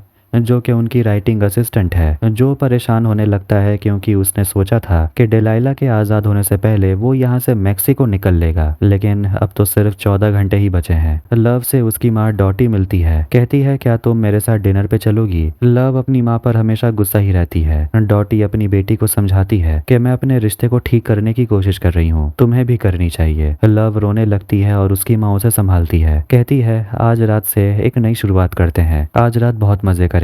40 से छुटकारा पाने के लिए जो कहने लगता है कि हमारा काम पूरा हो गया, स्क्रिप्ट रेडी है, लेकिन एली कहती है स्क्रिप्ट अभी भी बहुत वीक और प्रेडिक्टेबल है और वो कहती है हमें स्क्रिप्ट शुरू से लिखनी चाहिए। जो परेशान हो जाता है, लेकिन अब तो 40 भी परेशान हो गया था और वो खिड़की से कूद कर वहां से भाग निकलता है। जो उसके पीछे जाता है क्योंकि 40 नहीं मिला तो उसे उसका पासपोर्ट भी नहीं मिलेगा। दोनों बार में मिलते हैं, दारू पीते हैं और वो कहता है कि एली सही कह रही है, कहानी अभी भी बहुत वीक है और प्रेडिक्टेबल है और मुझे लिखना ही नहीं आता। फिर वो वहां पर एक नए कपल को देखता है सेलिब्रेट करते हुए और 40 उनसे जाकर कहने लगता है कि वो लड़की को किस करना चाहता है। वो जो की भी बातें नहीं सुनता और 40 उस लड़की को किस करता है उसके पति के सामने और उन्हें ढेर सारे पैसे देता है। जो को ये सब देखकर अच्छा नहीं लगता, यहाँ तक कि 40 ने जो के ड्रिंक्स में ड्रग्स मिला दिया था, वो भी 4 गुना ज्यादा, ताकि वो लोग अपने काम पे ज्यादा ध्यान दे पाए। इसके बारे में जो को नहीं पता था और वो तो कभी ड्रग्स भी नहीं करता और उसे यहाँ से निकलना भी था, तो इसीलिए वो काफी गुस्से में था। डॉटी अपनी बेटी के साथ डिनर पे गई भी थी। दोनों बातें करते हैं, सेल्फी लेते हैं। लव पूछती है कोई तो बात होगा कि हम लोग यहाँ डिनर पे आए हैं। तब जाकर डॉटी बताती है कि तुम्हारे डैड फिर से मुझे चीट कर रहे हैं और मुझे यकीन है कि जब वो हम दोनों को साथ देखेंगे तो उन्हें काफी जलन होगा। लव अपनी माँ पे चिल्लाने लगती है कि उन्होंने 40 के साथ जो कुछ भी किया वो बहुत गलत किया, उसका पूरा बचपन बर्बाद हो गया। वो अपनी माँ की बात नहीं सुनना चाहती और वहाँ से चली जाती है। जो इस हालत में होटल पहुँचता है और वहाँ उसे लव मिलती है, वो भी ड्रिंक की हुई थी। लव कहती है तुमने जो मुझे लेटर दिया वो पढ़ के मुझे बहुत बुरा लगा, तुम लॉस एंजलिस छोड़ के जा रहे हो, एक काम करते हैं कल लंच पे मिलते हैं। जो को नशा चढ़ने लगता है और वो लव को काफी अजीब तरीके से देख रहा था। लव की भी हालत खराब होने लगती है। डॉटी वहाँ आती है और उसे ले जाती है। फिर जो खुद को वहाँ पर देखता है और उसके पीछे जाने लगता है। 40 बाद में जो को कमरे में ले आता है और वो लोग फिर से स्क्रिप्ट के बारे में डिस्कस करने लगते हैं और 40 इस बार स्क्रिप्ट को बेक के नजरिए से लिखना चाहता था। जो बेक का नाम सुनकर पागल हो रहा था। 40 बेक के लाइंस को पढ़ता है और उसे सुनकर जो को बेक याद आने लगती है और वो डर जाता है। 40 जो से कहता है कि आखिर तुम इतना डर क्यों रहे हो, और वो बेक के लाइंस को दोहराते रहता है। कहता है कि तुम अंदर से टूटे हुए हो, तुम बुरा इंसान हो, तुमसे प्यार कैसे कोई कर सकता है। जो गुस्से में 40 का गला दबाने लगता है और 40 खुद को छुड़ाता है और कहता है अरे भाई तुम तो बिल्कुल कैरेक्टर में घुस गए थे। फिर वो उसे स्टोर भेजता है कुछ सामान लाने, जिसके बाद हम जो को वॉशरूम में देखते हैं और उसके हाथ में खून लगा हुआ था। उसे कुछ याद ही नहीं था कि वो गया कहाँ, उसके साथ क्या हुआ। वो 40 से पूछने लगता है कि मैं कहाँ गया था और मैं कितने घंटे के लिए गया था। वो कहता है तुम स्टोर गए थे सामान लाने और करीब 1 से 3 घंटे तुम वहीं थे, और जब तुम आए तब भी तुम ऐसे ही डरे हुए थे। उसके बाद लव जो को कॉल करती है और उसे कहती है कि मुझे तुम्हारा गुड बाय नहीं सुनना, मैंने तुम्हारा झूठ माफ किया, मुझे तुम्हारे साथ रहना है। जो खुश हो जाता है, कहता है मैं भी तो यही चाहता था, मगर वो सोचता है कि डेलाइला को आजाद करने के बाद वो लोग यहाँ नहीं रह सकते। इसीलिए वो लव से पूछता है कि हम लोग कहीं और जा सकते हैं, सिर्फ हम दोनों। लव को ये आइडिया पसंद है, लेकिन वो अपने भाई को अकेला नहीं छोड़ सकती। फोन रखने के बाद जो अपनी माँ को वहाँ देखने लगता है और वो अपने बेटे से कहती है तुमने डेलाइला को मार दिया। जो यकीन नहीं कर पा रहा था, कहता है कि नहीं मैं बदल चुका हूँ। फिर वो अपने हाथों में खून देखता है। वो बाहर आता है तो 40 को कहानी पढ़ के सच पता चल चुका था कि बेक का बॉयफ्रेंड असल में खूनी था और उसी ने डॉक्टर निकी को फ्रेम किया कि वो एक मर्डरर है, और किसी को भी उसके बॉयफ्रेंड पर शक नहीं हुआ। जो एक कांच का टुकड़ा उठा लेता है। 40 फिर बताने लगता है कि वो अपने बेबी सिटर सोफिया से बहुत प्यार करता था, दोनों एक दूसरे से प्यार करते थे, और जब उसे पता चला कि वो किसी और लड़के के साथ है तो उसे बहुत गुस्सा आया और 40 ने सोफिया को मार डाला, और उसके परिवार ने हादसे को ऐसा दिखाया जैसे सोफिया ने खुद को मारा ताकि 40 को जेल ना हो। और वो जो से पूछता है कि तुम्हें पता भी है कि इतने बड़े सीक्रेट को अंदर दबा के रखना कितना मुश्किल होता है। जो कांच के टुकड़े को रखता है और सोचता है कि मुझसे ये बेहतर कौन समझ सकता है। वो उसे समझाता है कि जब ये सब हुआ था तो तुम बच्चे थे। वो उसे गले लगाता है। अगली सुबह वो लोग घर जा सकते थे, लेकिन उसे कहीं 40 नजर नहीं आ रहा था। वो जाता है डेलाइला को आज़ाद करने के लिए, लेकिन वो तो मर चुकी थी। जो को कुछ समझ नहीं आ रहा था कि आखिर उसने डेलाइला को कब मारा होगा, क्या उसी ने ये सब किया है। और वो सोचने लगता है कि आखिर कल रात हुआ क्या था। उसके बाद वो मदद के लिए 40 को कॉल करता है, लेकिन वो तो मदद करने लायक भी नहीं है। इसके बाद वो सोचता है कि वो फिंच को कॉल करेगा, लेकिन डेलाइला का फोन ही टूट गया था और वो काफी फ्रस्ट्रेट हो गया था। सोचता है कि आखिर ये किसने किया, कौन उसे फंसाना चाहता है, और वो इस बॉडी का अब क्या करेगा। फिर उसे याद आता है कि कहीं इस सब के पीछे विल तो नहीं, क्योंकि इस जगह के बारे में उसे ही पता था। लेकिन आखिर वो जो के साथ ऐसा करेगा क्यों। वो विल को कॉल करता है चेक करने के लिए कि कहीं वो लॉस एंजलिस में तो नहीं, लेकिन विल तो अपनी गर्लफ्रेंड जीजे के साथ मनीला में था। जो उसे सब कुछ बताता है कि उसके साथ क्या हुआ, और उसे तो याद भी नहीं है कि इस लड़की को किसने मारा। वो बॉडी को ढक कर अपने घर आता है और लव उसे मिलने के लिए आती है। दोनों एक दूसरे को आई लव यू कहते हैं और लव उसे कहती है कि कल रात मैंने तुमसे जो कुछ भी कहा वो सब कुछ सच था और हमें सोचना चाहिए कि आगे करना क्या है। तभी वहां पर एली आती है और उन दोनों को देखकर पूछती है मतलब तुमने मेरी बहन का पीछा छोड़ दिया है, लगता है तुम्हारा ड्रग्स का नशा उतर गया। लव गुस्से में पूछती है कि क्या कल रात तुम ड्रग्स पे थे। वो कहता है हाँ, तुम्हारे भाई ने ही दिया था। 40 कहीं दिख नहीं रहा था तो एली कहती है कि मैंने उसे कहीं ड्राइव करके जाते हुए देखा, और पूछती है मेरी बहन आखिर कहाँ है। तो वो दोनों बोलते हैं हमने तो नहीं देखा। फिर वो दिखाती है कि उसकी दीदी को जान की धमकी आई थी, शायद उसने जो आर्टिकल लिखा उसके वजह से। लव एली से कहती है हमें पुलिस के पास जाना चाहिए। इधर फ्लैशबैक में जो को उसकी माँ एक बंदूक दिखाती है और कहती है अब हमें वो कभी परेशान नहीं करेगा। इधर जो नहाने के बाद कपड़े बदल रहा था और वो अपने पीठ पर एक चोट के निशान को देखता है, याद करता है ये तो कैल्विन ने किया था। वो बाहर आ जाता है तो उसे फिंच मिलता है। वो पूछने लगता है कि आजकल डेलाइला दिख नहीं रही, वो है कहाँ। जो कहता है मुझे भी नहीं पता। जो उसे दिखाता है डेलाइला को धमकी भरे खत मिले हैं, शायद उसने जो आर्टिकल लिखा उसके वजह से। लोग थोड़े गुस्से में हैं। फिंच उसे कहता है कि अगर तुम्हें वो दिखे तो बोलना मुझे कॉल करने। फिंच डेलाइला को कॉल कर रहा था, लेकिन उसका फोन तो जो के पास था। काम पर जाने के बाद जो कैल्विन से बात करता है, उसे पूछता है कि मैं यहाँ कल कितने बजे आया था। कैल्विन कहता है 11:18 पर। जो पूछता है मतलब मैं सिर्फ यहाँ से जूस लेकर चला गया था। केल्विन कहता है नहीं, तुम चीटोज भी ढूंढ रहे थे। जो को याद है चीटोज डिलाइला का फेवरेट है और वो घबराने लगता है। लव एली को खाना बनाना सब्जी काटना सिखा रही थी और वो एली से पूछती है कि आखिर तुम दोनों बहनें अकेले कब से रह रही हो। तो एली बताती है जब से हमारे डैड बीमार पड़े थे। वही है जो हम दोनों को समझते हैं और हम दोनों अपनी माँ से नफरत करते हैं। डैड के मरने के बाद वो लोग अपने शैतान मॉम के साथ फंस गए थे, इसलिए डिलाइला घर छोड़ के भाग गई और उसके बाद एली भी भाग गई। फिर वो अपनी बहन को मैसेज करते रहती है। इधर जो डॉटी से मिलने के लिए आता है और वो जो को थैंक यू बोलती है कि मैं जब 40 को लेने के लिए गई थी उसने बताया कि उसकी हालत बहुत खराब है, लेकिन कल रात तुमने उसे संभाला। जो कहता है मुझे कुछ याद ही नहीं है कि कल रात हुआ क्या था। डॉटी बोलती है झूठ बोलना बंद करो, मुझे पता है उसने तुम्हें क्या क्या बताया होगा। तब जो को याद आता है असली में 40 ने उसके सामने कन्फेस किया कि उसी ने सोफिया का मर्डर किया था। डॉटी उसे कहती है तुम्हें ये सीक्रेट अब पूरी जिंदगी तुम्हारे दिल में रखनी होगी, लेकिन चिंता मत करो, तुम्हारे सीक्रेट्स हमारे पास भी सेफ हैं। जो सोचता है कि आखिर इस औरत के पास उसका कौन सा सीक्रेट है। जो को लग रहा था कहीं 40 ने डिलाइला को तो नहीं मारा, शायद इसीलिए वो सुबह रो रहा होगा। तभी वहाँ 40 आता है और जो उसे सवाल पूछता है, लेकिन 40 सवाल को टालने की कोशिश करता है और कहने लगता है कि मुझे याद नहीं कि कल रात क्या हुआ था। वो काफी टेंशन में लग रहा था। फिर वो कबूल कर लेता है कि अगर तूने नहीं कहा होता तो मैं वो कभी नहीं करता। जो डरने लगता है कि हुआ क्या था। तब जाकर 40 कहता है कि कल रात मैं कैंडस के साथ था क्योंकि तुम डिलाइला से मिलना चाहते थे। वो उल्टी करने के लिए बाथरूम चला जाता है। जो याद करता है जब वो डिलाइला से मिलने के लिए स्टोरेज यूनिट गया था तो 40 उसे एक फ्लावर देता है और कहता है जब तुम उसके साथ मजे कर रहे होगे तो मुझे याद करना। फिर से लव उसे कॉल करती है, कहती है एली बहुत चिल्ला रही है। वो तुरंत अपने घर आता है तो एली बहुत ज्यादा गुस्से में थी। जो उसे शांत करता है।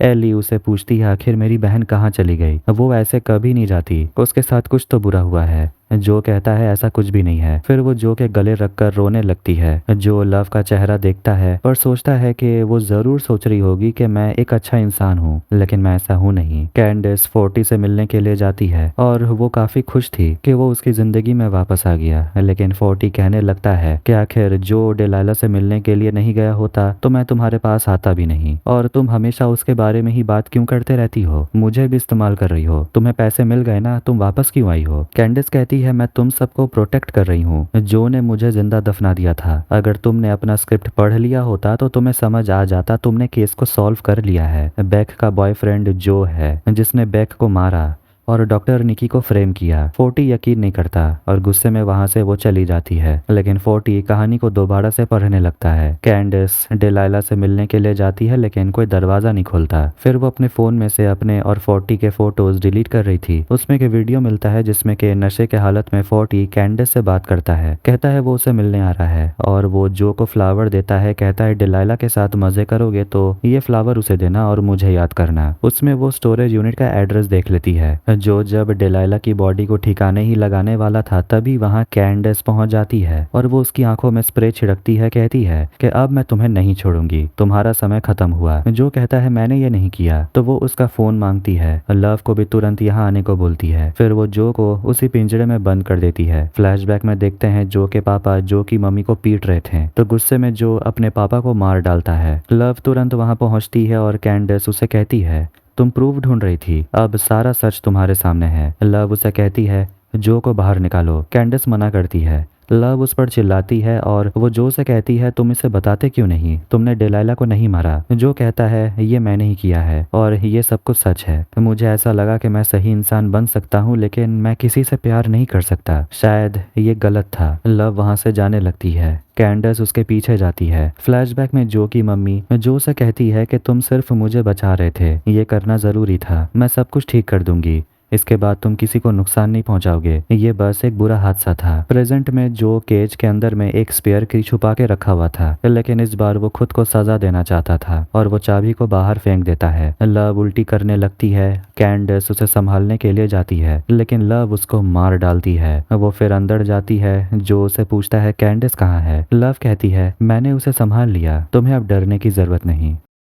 जो हैरान हो गया था। लव उसे समझाती है अब हमारे बीच कोई नहीं आएगा, हम लोग एकदम सेफ हैं। जो उसे कहता है मैं तुम्हारे लिए सही नहीं हूँ, तुमने मेरे बारे में जो कुछ भी सुना है वो सच है। बेक हेंडरसन, इन सभी लोगों को मैंने मारा। तब लव कबूल करती है कि डेलाइला को उसने मारा है और वो ये भी बताती है कि बेबी सीटर सोफिया को भी उसी ने मारा था क्योंकि वो उसके भाई फोर्टी का फायदा उठाती थी। चाकू फोर्टी के हाथ में मिला, इसीलिए सभी को यही लगा कि सोफिया को उसने मारा। फिर लव को जेम्स भी छोड़ के चला गया और लव को लगने लगा शायद वो कोई फैमिली डिजर्व ही नहीं करती। फिर उसे जो मिला और वो फिर से सपने देखने लगी और वो जो के पीछे डिटेक्टिव भी लगवाई थी। यहाँ तक कि वो बैक की किताब को भी पढ़ी थी और उसी कहानी को पढ़ के उसे समझ आया कि बैक जो को डिजर्व करती ही नहीं थी और वो जो को फॉलो करके स्टोरेज यूनिट के बारे में पहले ही पता कर चुकी थी। और तभी उसे समझ आ गया था कि जो का असली चेहरा है क्या। माइलो को बीच में लाकर लव ने जो को गुस्सा दिलाने की कोशिश की ताकि उसका सच बाहर आ जाए, लेकिन ऐसा हुआ नहीं। डेलाइला को सच पता चल गया था जो के बारे में। पिछले रात लव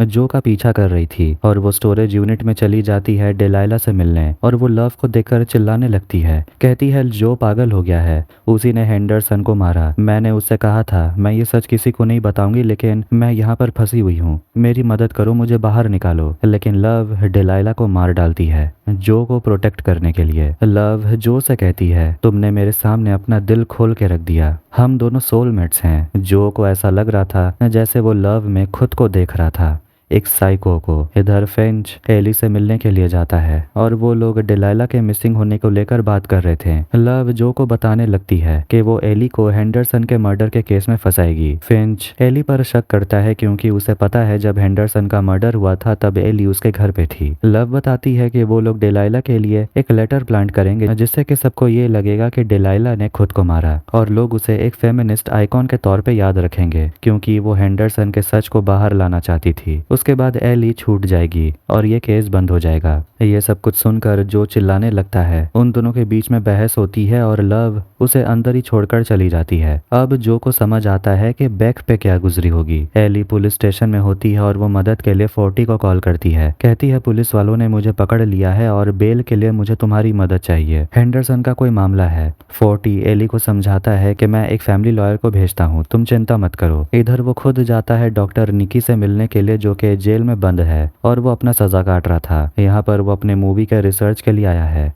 डॉक्टर कहता है वो यहाँ से नहीं निकलना चाहता क्योंकि उसे जो सजा मिली है वो ये डिजर्व करता है क्योंकि उसने कई लड़कियों की जिंदगी बर्बाद की है। फोर्टी डॉक्टर को जो की तस्वीर दिखाता है और कहता है कि ये आपके पास आया था और यही है बैक का असली कातिल। डॉक्टर उसे समझाता है कि अगर इस लड़के ने बैक को मारा है तो तुम्हें भी इससे दूर रहना चाहिए। लव के गाड़ी के डिक्की में कैंडिस की लाश थी और उसके फोन में फोर्टी बार बार मैसेज कर रहा था कि आखिर वो है कहाँ। लॉयर आकर एली को ले जाता है लेकिन फिंच उसे कह देता है कि तुम्हारी बहन के पास सिर्फ 12 घंटे हैं, अगर वो नहीं आई तो मुझे चाइल्ड प्रोटेक्शन को तुम्हारे बारे में बताना पड़ेगा। फोर्टी एली को मैसेज करता है, कहता है स्टोर पर मिलने के लिए। जो के लिए लव मफिन्स बना के लाई थी। जो केक खाने से हिचकिचा रहा था। लव समझ आती है और कहती है कि तुम्हें इसी बात का डर है ना कि मैंने इसमें जहर तो नहीं मिलाया। वो केक खाती है। जो कहता है ऐसी कोई बात नहीं है, मैं बस एक डेड बॉडी के बगल में बैठकर केक नहीं खा सकता, मुझे यहाँ से बाहर निकलना है। एली दरवाजा खोलती है लेकिन जो उस पर हमला कर देता है। लव चिल्लाकर कहती है वो प्रेग्नेंट है। जो कुछ समझ नहीं आ रहा था कि आखिर वो कहे क्या। लव कहती है कि अगर तुम मुझसे नफरत करते हो तो जाओ पुलिस को बता दो, मैं तुम्हें नहीं रोकने वाली, तुम जा सकते हो। जो कहता है कि वो उसे प्यार करता है और वो उसका ट्रस्ट वापस जीतने के लिए कुछ भी करेगा।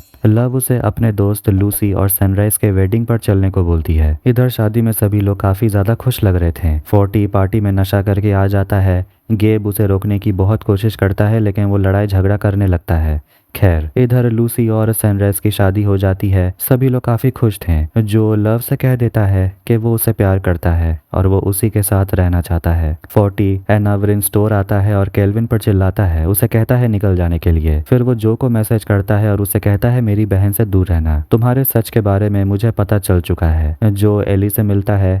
एली डरी हुई थी और उसे कहती है मुझसे दूर ही रहना। जो उसे कहता है तुम मुझे जानती हो, मैं तुम्हारी मदद कर सकता हूँ। एली कहती है फोर्टी ने बताया कि तुमने कई लड़कियों को मारा है, मेरी बहन कहाँ है। जो सारा इल्जाम फोर्टी के परिवार पे लगाता है। कहता है उसका परिवार बहुत पावरफुल है और मुझे नहीं लगता कि तुम्हारी बहन वापस आने वाली है, मुझे तुम्हें प्रोटेक्ट करना है। तुम्हारी बहन अब नहीं रही, तुम अब घर नहीं जा सकती, फिलहाल तुम मेरे साथ चलो। फोर्टी अपनी बहन से मिलता है और उसे समझाने की कोशिश करता है जो का असली सच है क्या। जो एली को समझाता है कि तुम्हें यहाँ से फ्लोरिडा जाना होगा, वहाँ जाकर नई जिंदगी शुरू करो। मैं तुम्हें लीगल आईडी दिलवा दूंगा, जब तक तुम्हें जरूरत पड़े मैं तुम्हें पैसे भी दूंगा। जिंदा रहना है तो तुम्हें यहाँ से जाना होगा। एली कहती है, मैं तुमसे नफरत करती हूँ, तुम्हारी वजह से मेरी बहन मर चुकी है और तुम हीरो बनने की कोशिश कर रहे हो। जो उसे कहता है, मैं कोई हीरो नहीं हूँ, तुम्हें सच जानना है, हेंडरसन को मैंने मारा और मुझे कोई अफसोस नहीं है। तुम्हारे और बुरे लोगों के बीच में सिर्फ मैं खड़ा हूँ, तो मैं तुम्हारी मदद कर सकता हूँ। एली गुस्से में वहां से चली जाती है। 40 अपनी बहन को सच बताता है जो के बारे में, जो के लव को पहले से ही पता है, इसीलिए वो उसे समझाती है, कैंडिस ने तुम्हें ऐसा बोला ना, वो पागल थी, उसके बातों पर भरोसा मत करो। जो वहां पर आता है और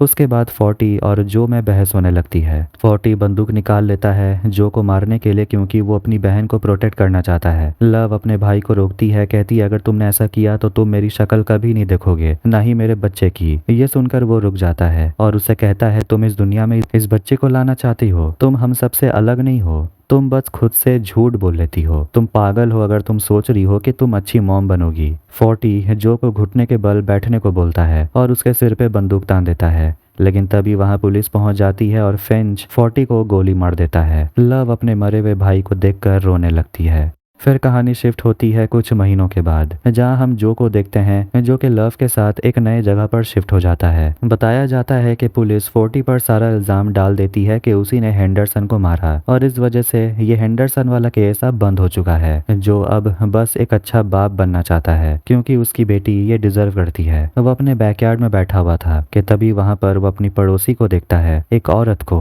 और बस उसे देखता ही रह जाता है, जो कि वही पुरानी आदत। और इसी के साथ सीजन 2 यहीं पर एंड हो जाती है। तो आपको ये वीडियो कैसा लगा कमेंट करके ज़रूर बताएं। वीडियो पसंद आया तो वीडियो को भी लाइक कर दें, चैनल को भी सब्सक्राइब कर दें।